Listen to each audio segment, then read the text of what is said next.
Hello everyone, welcome back to You're Bad at Destiny, but that's okay. So a couple of months ago, I did a coaching video where I essentially watched back someone's gameplay of a solo lost sector on Neomuna, and I basically just pointed out like, okay, here's what I would have done here, here's why this is messing up, here's why this is not working out, blah, blah, blah, blah. I've done some more gameplay reviews since then, but I have found that a lot of the problems that I was noticing in those gameplays were the same, like every single time. So today, what I want to do is kind of take the things that I've learned from watching other people's gameplay in terms of like the problems that they experience, and then just kind of put them into one video. A lot of the problems that I do see from people's gameplay is not even necessarily thumb skill based, like, oh, your aim is bad or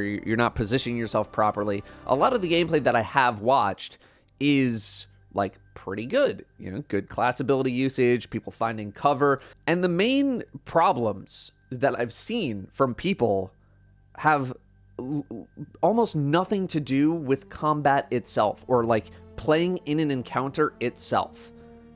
Those problems are unoptimized loadouts, inefficient use of ammo, or just not really knowing the spawns or the content that you're doing. So I want to go over some examples of these issues that I've seen and kind of show you like why those things matter so much and how you can use this information to better prepare yourself. Because if you're more prepared for the thing that you're going into, you're more knowledgeable about the thing, you are going to have way more success than just trying to wing it. Like this video is essentially like, you should know what you're doing first, the video. And if that's all you need, then there you go. But we're going to go into some examples here, starting with unoptimized loadouts. So we have some gameplay of someone trying out solo Shattered Throne. We are at the Ogre boss right now, and their loadout is Darkest Before, a Wither Horde, and a grenade launcher. Now, I understand that Shattered Throne is 5-year-old content, right? You could probably primary ammo this boss down, and it would be fine. You could totally kill this boss. That's not really the point that I'm trying to make here. The point that I'm trying to make is that regardless of what you're doing, you should set yourself up for as much success as possible. So right now, grenade launchers aren't really the strongest pick, and overwhelmingly so, I would say that something like the Lament or some sort of strong sword is definitely the play for this boss, especially if you're on a Warlock where you have access to Healing Rift or a Well of Radiance. So even before we start, we're not setting ourselves up for a massive amount of success. And I've seen this problem with other gameplays as well. I understand that people want to use the thing that like makes them the most comfortable, or like, you know, like, oh, I really like this setup, like this is my favorite setup. You need to adapt to the content. The content doesn't need to adapt to you. You know what I mean? Like, I don't care what your favorite loadout is. If you're going to the Prophecy first boss and you're not using a sword, well, you're probably going to have a much harder time. Now, if you're out to try to prove something to yourself, then okay. But if you're here to just get a clear, you really want to optimize your loadout as much as you possibly can. And how can you do that? You can watch guides, you can ask people, like, people will tell you. As this is going to also transition into poor use of ammo. Shattered Throne is kind of a weird situation because it has no rally flags. You can't rally, so you're just kind of left with whatever ammo you end up getting. But in that case, you want to be even more thoughtful of how you're using your ammo. And right here, like, I understand it's a special ammo Wither Horde, so special ammo is, you know, it's pretty common. But here, we're using it, we were aimed at one Taken Vandal, which is like just not a very efficient use of our ammo. Here, we're busting out the grenade launcher. We first whiff a shot, and then we're using it on just junk tier enemies. We only have 8 grenade launcher shots. We really want to use that for the boss because that's where we're going to get the most amount of damage. And instead, we've just burned almost 50% of our current heavy ammo, power ammo, on a couple of goblins and a vandal. That's just not efficient use of a very limited supply of ammo. And I want to bring up another example from Mr. Robbie V, who I did a coaching session with on my stream. Take a look at how much ammo we have right now in this machine gun. 257 bullets. We've just started the encounter, okay? And right now, Rob is using an invisibility build with Graviton Lance and Jur Falcons. Very strong setup already. Very, very strong. And again, we're in Shattered Throne. Enemies really don't have that much HP. Already, like, questionable use of the quiver. Not sure what was going on. I kind of let Rob go on this one. Here, we're already using a fusion rifle shot on a goblin that has 1 HP. Not efficient. Let's just use our primary. Let's just go stab it in the face or something like that. I know that like these all seem like very like nitpicky, small, like who cares? It's one shot of a fusion. But this is how bad habits start to form. This is a problem that I have, unironically, with Jez and Danielle. Whenever I'm doing GMs with them, very frequently, Danielle will be like, all right, I have no power ammo. Meanwhile, we're only through like the first third of the strike, and I look at my inventory and I'm full ammo everything. So building good habits in lower level content is going to help you in higher level stuff. So here we're using our power weapon on a Keeper of Petitions. Now, Keeper of Petitions, this is a very good target for something like our fusion rifle, right? They'll die to 2 or 3 shots. Maybe you just, plink them with Graviton Lance. We have a grenade available to us, but instead we're using our most precious resource here on what is essentially a fusion rifleable target, which is not a phrase or English even. Ignore the fact that he's not picking up the things. He's kind of like jogging his memory. This is mainly just kind of a combat thing that we're looking at here.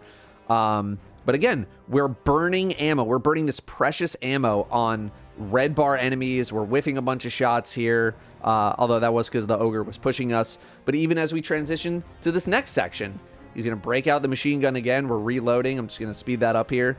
And he's just going to town on these targets that could be much... Like, they could be easily killed with a fusion rifle or a combination of these things. Again, we're burning more ammo. We're down to 44 shots.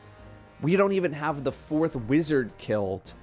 We're down to 40. We had 240 something before we started the fight. If we went into boss mode right now, 16 machine gun shots. 16.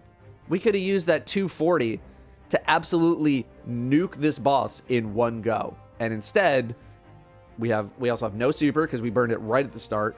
And all we're going to have is a bunch of fusion rifle ammo shots, which is not going to be enough for one cycle. If you think back to my original coaching video, that person was using a rocket launcher in a law sector that really did not demand a rocket launcher. It was inefficient use of our most precious ammo. And I see it all the time in a lot of these gameplays. People are so willy-nilly about using their ammo literally just like however they want. They don't think about the future. They're just like spend right now while I got it.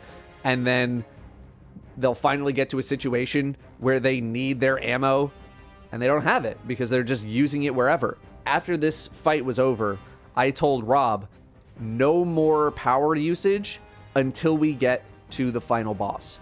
No more power. Get comfortable using your primary, especially in anything that's like close to your level, especially in exotic primary too. That's why I made the exotic primaries video. Exotic primaries, super, super strong.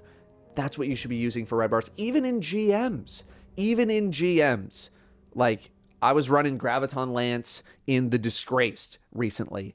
That thing was nuking red bar enemies. Nuking. I know that's one of the biggest problems that people feel like they have is like their primary weapons hit like wet noodles. You gotta go with the flow on that one, right? Legendaries, not so hot right now. We use exotics instead, and they are kicking the crap out of these enemies. And you got to make some adaptive plays. You got to adapt to the situation in front of you, to the game in front of you. Again, I understand some people have their preferred loadouts. That's okay. But when you're in the highest tier stuff, you need to adapt to it. The third point, which is another seemingly very obvious thing, but is still pretty important, is not knowing spawns or not really knowing the content that you're doing, and as a result, not being able to be proactive. So for this example, which I'm going to go pull up after this, I have some gameplay of a team in PsyOps Moon Battleground, and they had 11 wipes, technically more, but they just bailed out early. And we're just going to skip forward a little bit. I'm going to find the death. Okay, so here's the death. So we're going to rewind it here. So normally in this spot, you know, if you have a Well of Radiance Warlock, I like to place it right at the top of the stairs because you get vision of the champions that are spawning in at the same time. If you don't have that, then a Healing Rift is good. If not, then you probably want to play even farther back, or you want to find a corner of the map where you can really like be secure and have as many sight lines as possible while also having as much cover as possible. So right off the rip, I'm kind of feeling like people are not prepared. Like people don't know what's about to happen. Now, if this is their very first run of this place and they just literally don't know what's about to happen, that's okay. Right? Everybody learns like, oh, ogre spawns over there. We weren't ready for it because we literally did not know what was going to happen. Fine. But if this is not their first time in and they've maybe seen that ogre before or something like that, this is a very important moment in the strike where you need to know where certain priority targets are. And ogres, unstoppable ogres, are one of the most brutal enemies to not know anything about, or like not know their spawns or let them get close. Like they are usually primary target number one. So we have an ogre up and it looks like we're letting it get close. One person is greatly out of position, just like kind of out in the open here. The ogre has a clear line of sight on them. Primary target number one right now should be this ogre. And it looks like just barely someone was able to get an aggers off on this ogre. They're leaving it stunned, but like we need a stun on this. The fact that both of these players are looking the complete opposite direction of this ogre is very bad. Like this is just bad target priorities and simply not knowing maybe that an ogre is even here because they're just gonna get beamed to death.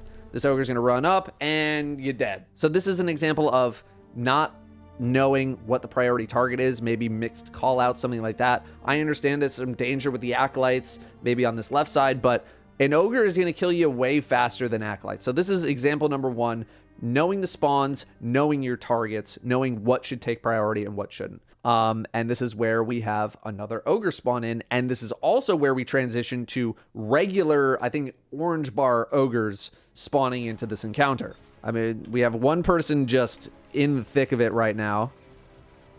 All right, but still good cover, good cover. We've dunked our last burden. Okay, popping a super. It's getting a little dicey. Here's our ogre. Here's our ogre friend. We have 2 supers popped. Okay, ogre suspended. Good. Ooh, we got to be careful on that freeze. There's an interaction right now where if a target is suspended and then they get frozen, they will get unsuspended. Stasis and strand do not mix. So if you are going to freeze a target, that's okay, but you need to leave it frozen, and any damage that makes it shatter is going to have them come right back down. But right here, it just kind of looks like we're getting overwhelmed. This feels like some sort of an abandoned ship situation, but you're literally just kind of leading yourself into complete danger. The fact that you even lived this long is insane to me. We have a Shrieker, we have Knights shooting at us, we have the Ogre. So this was another instance of maybe this team not knowing what was about to happen. Because on that 8th dunk, that Ogre spawns right away. That Knight spawns pretty much right away. And if you let that ogre get close, pretty much if you're ever letting an ogre get close to you, you've already lost. And both people had to pop their supers just to be in recovery mode. We're not even using our supers to be proactive. We're using them to be reactive. probably one of the most important things that you can do in a GM is be proactive. So we're back at the start of the third. Interesting that I say bad. Okay, so I think the bad positioning is coming from our teammates here. This is an example of like not everyone being on the same page, right? This is like lack of communications. We have someone sort of out in the open, not exactly. We have another person just, I don't even know where they are. This person is, I would say, in more of an ideal spot because you can use the stairs as cover. We can kill some of these acolytes over here. But now, like, we're completely split up. We've just started this. We're completely split up. So this was just poor communication. People, one person's trying to do one thing, another person's trying to do another thing. Now they're in trouble. And yeah, now we're just trading reses, popping the super to maybe just be able to kill some of these acolytes to get into res. But here comes the ogre. Okay, we got a good stun on the ogre. We're going to get that res, hopefully. But unfortunately, somebody dies right as they are rezzed. And here's more ammo inefficiency. We're shooting at this unstoppable ogre. They're nowhere close to dead. We are just burning through all of this ammo. We're at 138, and now. So it's about 30 bullets, 40 bullets, 50 bullets, 50 bullets on a target that's taking barely any damage. Look how much more damage they start taking as soon as they're stunned, right? So this person, just a bit out of position. They have good coverage against the ogre, but as I've said before, sometimes the bigger targets aren't even the thing that you should be looking at. Like the little dinky enemies are the things that are going to kill you most often because you don't take them seriously. In this case, we just had no cover against these acolytes. We're too focused on the ogre, which again should have been, kind of prepared ahead of time. We should know that this ogre is going to show up. We've been here multiple times already. And instead, now we have to try and pop a super, kill anything that we can. And I mean, it looks like they just kind of gave up. So I'm not sure if that was just like, I'm going to give up, like, let's just wipe it, or if they tried to start a res or something like that. But here, like, I mean, you're basically no health. The odds of even pulling a res off in the first place are very, very low. We were in such a scramble because somebody died and someone's coming back, and we got the ogre showing up and popping supers and all this kind of stuff. And it just can be overwhelming because as soon as one thing goes wrong, it's over. Okay, so we've dunked, and this person is just in the middle of the room. Got to start hoofing it back, but that ogre is already there. That's how fast they show up. So here we got to be ready for the ogre, using this as cover. And I need some ogre. Where's the ogre? We got to start dealing with this ogre. He's already in the middle. How did this guy sneak into the middle? This guy just walked right up and nobody saw anything. Guys, the ogre spawns in the same spot every time. Every single time, at the exact same time. This ogre managed to sneak up to this team undetected. These are the problems. This person knows how to aim. They know how to shoot. They know how to use their abilities. None of that is a problem. This is the problem. This ogre just walked up on you and murked you. No problems at all. And I'm wondering if part of this issue is because of the limited amount of unstopped capabilities. We have one Strand Titan, right? One Strand Titan with some shackles, which can be enough if you're really on the ball. We're all in on basically like abilities as our way to stun these champions. And if you are going to be like that, first of all, I commend you because you're taking advantage of the new system, but we need to be so on the ball with the stuns. And not only that, we need to kill these enemies within one stun, because eventually you are going to run out of those things if you're not using your stuff efficiently. And that's potential like to get absolutely ruined. But again, this is just like more awareness. Like we're just running away, just barely get the shackle off. But now we have another person dead. We're about to super a champion that is no longer vulnerable. Literally, it tells you 3 times in the feed, no longer vulnerable. But we're panicking right now. We're panicking because, oh my god, this ogre's right in our face. We also have another knight here. We got acolytes shooting at us. and we're panicking. Now we're trying to do another like abandoned ship type situation, which is probably for the best, but like the panic, like, you know, it's over. Okay, we have our first tribute. Okay, again, we have our ogre. I hate to keep harping on it, but it's really important. So we have one person just staring at a wall. One person is out in the open, and then our final person is out in Narnia. They're coming back, but they have their back to the ogre, so it wouldn't surprise me if they die here as well. They're very, very close to death. They die to an acolyte, and now you're left by yourself. And we're supering and a not stopped ogre. Okay, you somehow managed to live an ogre slam, which was interesting, but you immediately died afterwards. This is just not playing as a team. You're not playing as a team. You're not playing together. Again, this ogre is just wrecking you. You just all you gotta know, the ogre shows up the same thing every time. It shows up the same place every time. He does the same thing every time, and we just don't have a stun. We're not putting enough importance on this ogre. Okay, so that was the last one, and then I think on this run they do end up beating it. They have 4 revives left. We beat it in 37 minutes. So eventually they do get it done, but a lot of these problems are very solvable. This person knows how to aim. They know how to get to cover. They know how to use their grenades, their riffs. That's not the problem. The problem is just dying to stuff that you already know is coming. But this is why a plan and being proactive is so important. A lot of these situations where like somebody dies, it just turns into chaos, complete chaos, because it's just everyone's trying to react to everything. But people wouldn't be dying in the first place if we were being more proactive. That's the name of the game with GMs, being proactive, knowing what's coming, and knowing exactly how to handle it. Again, I didn't have voice comms, so I don't know what people were saying throughout this, but this is not the first time I've seen this kind of gameplay before. It's not going to be the last time that I will see it, but I cannot stress enough how much you can solve so many of your problems without even stepping foot into an activity. So just for a little bit of contrast of like how I handle it or my team handles it, we're going to watch back my gameplay of the very first day that the GM was out. And you're going to see how we handle the ogre, and the ogre is literally never a problem. So at the top of the stairs, we're going to pop a Well of Radiance. We've just dropped in our Burden of Tribute. I understand not every group is going to have a Well of Radiance, but if you do have a Warlock, I do really suggest it, especially in this GM. Other GMs, you can get away without having a Well of Radiance. But this one, there are just so many opportunities to pop it. I think it's really good for the final boss as well.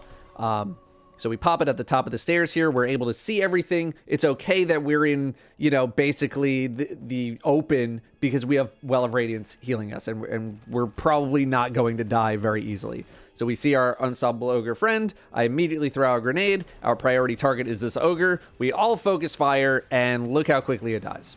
Dead. And we're turning around. We're looking at our barrier knight because we know the barrier knight's on the other side. I got anti-barrier auto. The shield melts immediately. This knight dies. Absolutely no problems whatsoever. That's it. That's how simple this can be. No panicking, no wondering where the ogre is. We've put ourselves in a position where we know we're going to be able to kill these priority targets, and then from here on out, it's basically just killing the wizards as they pop up. As we get to a little bit further in, we know the ogre is going to be spawning right out of the door at like 11:30 to us right here. Chucking a grenade. Ogre's stunned. We have a quiver as well. And here you will notice that I am firing inefficiently, right? But the entire team is doing it. The ogre is also just now within finisher range. You can see the dot on its head. We have the quiver helping us as well with the bonus damage. So here is like a just acceptable range that I can keep firing. We kill the ogre, and we're going to kill this wizard. We're going to just make sure that we're safe, as the ogre is the big priority target. It can really roam around. We want cover, etc., etc. So I think those were the main 2 pain points that I really wanted to see how it kind of went down. I'm sure I could watch this whole thing through, and a lot of it's just going to be like positioning, not fighting as a team, stuff like that. I mainly wanted to look at the points of failure in this place and kind of see like what went wrong. and how can we fix it? So you can maybe see why I haven't been doing too many of these types of videos. It's because a lot of people experience the same problems. It's the same problems. It's positioning. It's not knowing how to fight champions, or maybe not knowing like the spawns or anything like that. So if you work on these things, I promise your gameplay is going to get so much better. It's going to get so much better, and you don't have to worry about your aim, anything like that. The aim and positioning, all that stuff will come with time. And if I ever get another gameplay where someone's positioning or aim is a little bit more problematic, I would love to do another review. But I think those are the things that I have to say on the biggest problems that I see with people's gameplay of all the submitted gameplays: unoptimized loadouts, bad use of ammo, and then just not knowing spawns. And that's it. So let me know if you got any feedback for me for this video. If you made it to the end, cool. I'm not expecting to do another one of these, because usually what happens with a new series is that I try something and it does really well the first time, and then the second time it does incredibly bad, and then I never do it again. So this might be the last one if you made it to the end. I appreciate it. That's it. Thanks for watching. See you next time.